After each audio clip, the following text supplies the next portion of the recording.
Assalamualaikum, jumpa lagi dalam sehari satu peribahasa.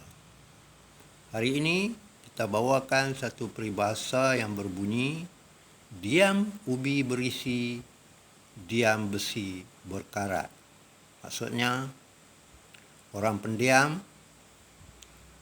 yang berakal lebih baik daripada orang diam yang tidak tahu apa-apa. Di sini kita dapat simpulkan bahawa orang pendiam tetapi dia memiliki akal kalau dia belajar.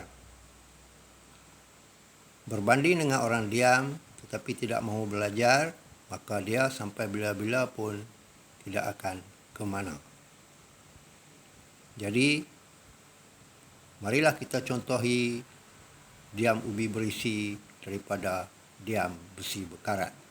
Sehingga jumpa lagi. Wassalam.